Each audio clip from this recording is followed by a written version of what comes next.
किसी बैंक में salary account है,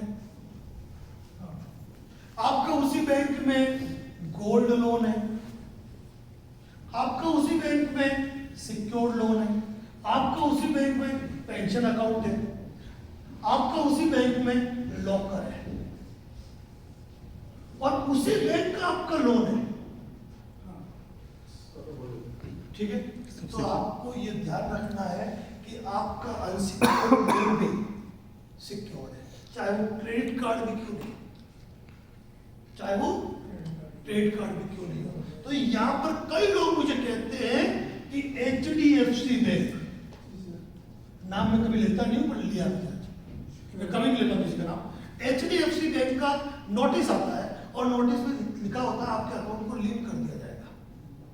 ठीक है, तो यहां पर ये ध्यान रखिए, ऐसे नोटिसों का कोई जवाब नहीं होता है। क्यों? वो नोटिस ही उन्होंने इसलिए भेजा कि आपके खाते में बैलेंस होते तो वो पहले गोल्ड लगा देते। ये थोड़ा टेक्निकल बात है, इसको समझना। हम कहते हैं सर HDFC ने भेजा आपके बैंक अकाउंट को लिंक किया जा रहा है। अरे मेरे प्रभु, मेरे ईश्वर, मेरे देवता, मेरे आराध्य देव, अगर आपके खाते में पहले से पैसा होता वो डायरेक्टली लिंक लगा देते, वो नोटिस नहीं भेजते आप। ये चीज ध्यान रखिए। और एक बात, जिस बैंक में आपका होम लोन है, जीवन में भूलकर उसका क्रेडिट कार्ड यूज न करें। ध्यान रखें, बहुत बड़ी इंपॉर्टेंट बात, क्योंकि जब होम लोन अगर आपका किसी बैंक में है, वो बैंक आपको इजीली क्रेडिट कार्ड देगा और आप उस क्रेडिट कार्ड को कभी यूज न करें। बहुत ऑफर कर रही है, वो क्रेडिट कार्ड कभी यूज न करें। सर मैं ऐसे कर रहा हूँ, मेरे वन कार्ड है बैंक ऑफ बड़ौदा से टाइप है और बैंक ऑफ बड़ौदा से मेरा वो भी का लोन चल रहा है, उसकी मैं टाइम पे कर रहा हूँ। क्रेडिट कार्ड का one card bank of Baroda type है, उसका मैं नहीं कर रहा हूँ, तो आगे जाके दिक्कत खड़ी होगी। कारण क्यों मालूम है? एक साधारण लोन होता, एक PL होता तो चल जाता, क्रेडिट कार्ड के चार्जेस हायर होते हैं। और होम लोन होगा ना, तो होम लोन होता है 15 लाख का, 20 लाख का, 25 लाख का, और क्रेडिट कार्ड कितने का होगा आपका? लाख, 1.5 लाख, 2 लाख, 2.5 लाख, 3 लाख, 5 लाख, मतलब होम लोन के मुकाबले तो कम ही है ना। लेकिन अगर 2 लाख का क्रेडिट कार्ड आपका डिफॉल्ट हुआ और इस पे जो पेनल चार्जेस लगते हैं, ये अंधाधुंध लगते हैं। और यहाँ पे फिर एक ही गणित है कि आपको जितना चार्जेस बढ़ गया वो आपको पे करना है, क्योंकि क्रेडिट कार्ड NPA हुआ नहीं कि आपको सरफेस एक्ट का नोटिस आ जाएगा और मजबूरी में आपको साथ। और सैलरी अकाउंट के मैटर में भी क्या है कि आपका अकाउंट को होल्ड कर देंगे तो सैलरी आपकी उसी में आती रहेगी, रुक जाएगी। तो ये चीज सरफेसी तो जब होगा ना, जब अपना सिक्योर्ड लोन होगा तभी तो होगा ना सर। नहीं, सिक्योर्ड लोन में अनसिक्योर्ड लोन पर उसी बैंक से है, दोनों मिक्स है जब। हाँ, मिक्स है तो अपने को ये चीज गोल्ड लोन लिए हुए बैकअप माइनस है, CIF मैच खाता है। तो वैसे आजकल डिजिटलाइजेशन इतना बढ़ गया है, ये तुरंत मैच कर देता है। और गोल्ड लोन में तो एक ही बात कहूंगा, गोल्ड बेच दो पर गोल्ड लोन मत लो। अपने हर व्यक्ति की अपनी अपनी अलग राय है, हर व्यक्ति की अपनी अलग अलग राय है। सर मुझे उस कंडीशन में क्या करना चाहिए? जैसे बैंक ऑफ बड़ौदा से मेरी गाड़ी चल रही है और वन कार्ड जो है, गाड़ी में अगर आपका लोन डिफॉल्ट हो रहा है तो आपने गाड़ी का तो टाइम पे कर रहा हूँ नहीं, गाड़ी का आप टाइम पे पे भी कर रहे हैं तो ये ध्यान रखिए कि आर्बिट्रेशन पे कोई नोटिस आता है तो आपको अवेयर रहना है, उस नोटिस का आपको जवाब देना है। सेक्शन 9 के ऑर्डर के बिना, जो मैंने बताया था न्यायालय की मुद्रा, कोई भी आपकी गाड़ी जब्त नहीं कर सकता है। मैं अभी एक एक्सपीरियंस आपको शेयर करने कहूँगा, नहीं छोड़िए। अभी क्या हुआ था कि इमामुद्दीन जी करके अपने से जुड़े हैं, उनकी गाड़ी गुंडागर्दी करके रिकवरी एजेंटों ने जब्त कर ली। ठीक है, अपन ने एक व्यक्ति आशुजी अग्रवाल है, क्योंकि दिन के टाइम में बिजी रहता हूँ, अब इतने मिस कॉल है, अब किसी को हो सकता है कोई दिक्कत आई हो इन लोगों को, तो मैं कहता हूँ कि आशुजी अग्रवाल है, मात्र 1,000 रुपये चार्जेस में वो व्यक्ति फोन उठाता है, निपटता है। आप यकीन मानो, रिकवरी एजेंट को धूल चढ़ा दी, उस व्यक्ति के घर जाके हाथाजोड़ी कर रहे हैं, भाई तो पुलिस रिपोर्ट वापस ले। सर ये आशुजी अग्रवाल ये सर्विस देते हैं कि आप पेमेंट करो तो रिकवरी एजेंट को हैंडल करें। अब देखो, हैंडल हमेशा आपको करना, पर ऐसी कोई दिक्कत आ गई कि आके तू तक करना करते हैं, अब उसकी कंप्लेंट फाइल करनी है।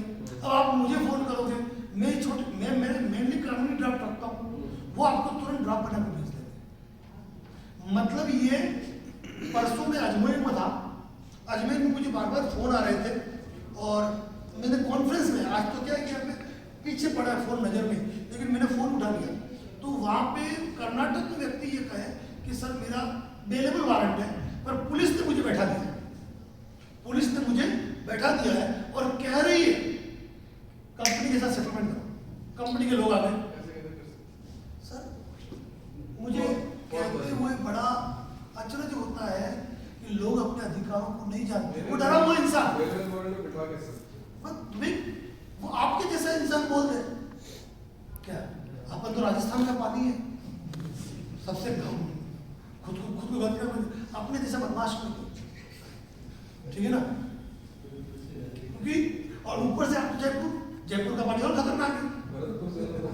भरतपुर तो पूछो ही मत, भरतपुर से मैं हाथ जोड़ता हूँ। अरे सर हाँ, तो मैं बात कह रहा हूँ अपने जैसे लोग।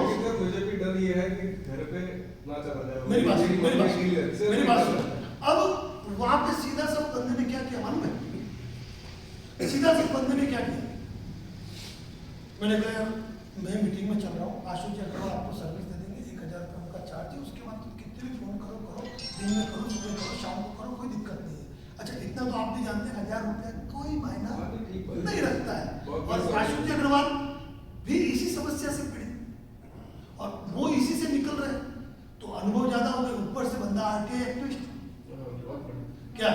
अब उस बंदे ने क्या किया, डायरेक्ट फोन लगाया आशु जी को, हाँ सर ये बात है, अच्छा कोई बात नहीं, कौन सा थाना है, चलो मैं 5 मिनट में फोन करता हूँ। बंदे ने 5 मिनट में सारी मेल वगैरह खंगाल के वहां के डीसीपी के नंबर निकाले, डायरेक्ट डीसीपी को फोन। यकीन मानो पुलिस थाने में भूचाल मच गया, पुलिस थाने में भूचाल मच गया यूं।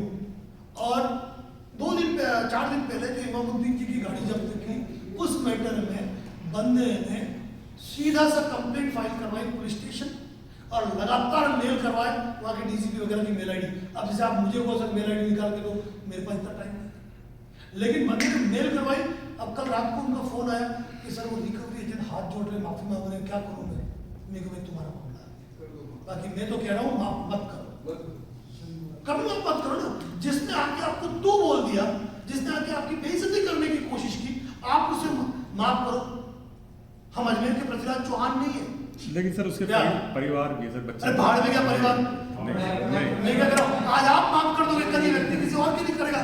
एक बात तो हम अगर इतिहासों से कुछ सीखते हैं ना, तो हमको ये भी सुनना है कि पृथ्वीराज चौहान ने 16 बार अगर उसको नहीं छोड़ा होता क्या, तो क्या परिणाम आगे का भुगतना पड़ता हमको सर। लेकिन हमारी दयालुता, अपन गलत अपन है सर, देखो सर सीधी बात सर कोई गलत नहीं, अपन है सर, कोई गलत नहीं है। मैं क्या डिफॉल्ट कह रहा हूं, अपन है सर, सुनिए, उसका परिवार जो है।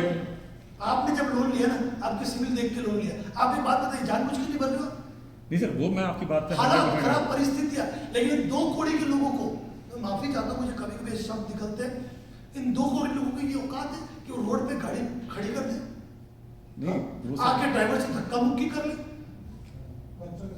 बच्चों के सामने बाप को जलील करे, घर की पत्नी के सामने पति को सुना के, क्या इनको ये परमिशन दे रखी है? तो जब तक इनको पट्टे नहीं पड़ेंगे ना, जब तक ये कुछ लोग एग्जाम्पल नहीं बनेंगे। आप एक बात बताइए, रिकवरी एजेंट के खुले वीडियो मैंने वायरल करना चालू कर दिए, क्या किया फेसबुक ने मालूम है? मेरे एक वीडियो के बाद फेसबुक ने मुझे हिंसक करार दे दिया और मेरे फेसबुक पेज पे मेरे लाइव को बैन कर दिया। आपने देखा होगा पहले फेसबुक पे लाइव आता था, क्या मुझे लाइव बैन कर दिया। 7 लाख सुबह तक 7,27,000 फॉलोअर, क्या महीने की इनकम आती थी फेसबुक से 25,000 बंद, क्या। लेकिन उसके बाद भी मैं रिकवरी एजेंट की वीडियो पोस्ट कर रहा हूँ, उसके बाद भी मैं रिकॉर्डिंग में पोस्ट कर रहा हूँ, उड़ाना उड़ा दे, क्योंकि जब तक मैं इतना कर दूंगा तब तक ये चीजें इतनी वायरल हो जाएगी, मुझे कोई फर्क नहीं पड़ता। क्या मुझे कोई फर्क नहीं पड़ता है, 25,000 रुपए नहीं आए, मुझे